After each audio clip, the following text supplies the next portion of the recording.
Ganong kabigat ba talaga dapat yung binubuhat mo sa gym and ilang sets ba yung pinaka-counted lang? Meron kasing recent study na nagsasabi na isang set lang yung counted. Siyempre, para hindi naman tayo masyadong nagpapaniwalaan natin lahat kaagad, ang ginawa ko is hindi ko kinalimutan yung ating old school.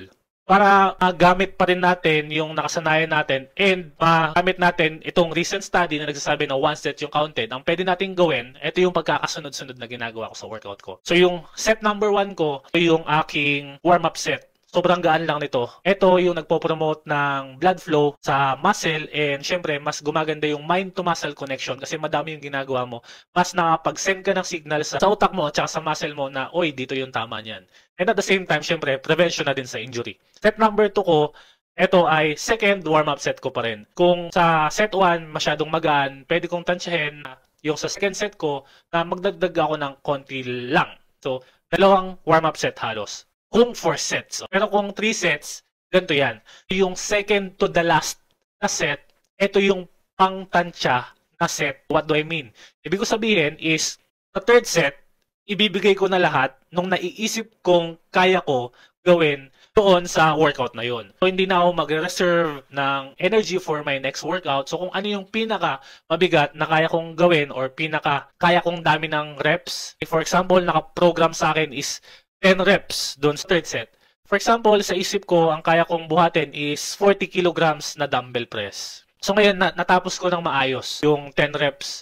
Ngayon, ang gagawin ko, dahil may last set pa ako na fourth set, is dahil pang tansya set nga yung third set ko, ang gagawin ko, pwede kong bawasan or dagdagan. So dahil nga nagawa ko ng proper yung third set ko or yung second to the last set ko, ang gagawin ko sa last set ko is pwede akong magdagdag pa ng weights. Kasi nga, natansya ko doon sa second to the last ko na, uy, kulang. Ayun yung pagkakasunod-sunod. So, una is warm-up set. Pangalawa, warm-up set pa rin. And second to the last set is yung pangtansya set. Kung hindi ko pa nabigay dito sa third set, so meron pang isa na doon ko na talaga pinaka-ibibigay kasi nga na-proper ko dito. What if naman na hindi ko na proper dito sa second to the last set ko, yung 10 reps for 40 kilograms. Gagawin ko dahil may isa pa akong set, doon ko na lilinisin yung program. Kung sa 40, hindi ko nabuhat ng proper kasi nga ngalay na, sa last set ko, ang gagawin ko is magbabawas na ako. Kung hindi ko na kaya ng 10 reps sa 40 kilograms, gagawin ko sa last set ko, gagawin kong 37 or 35 kilograms na lang.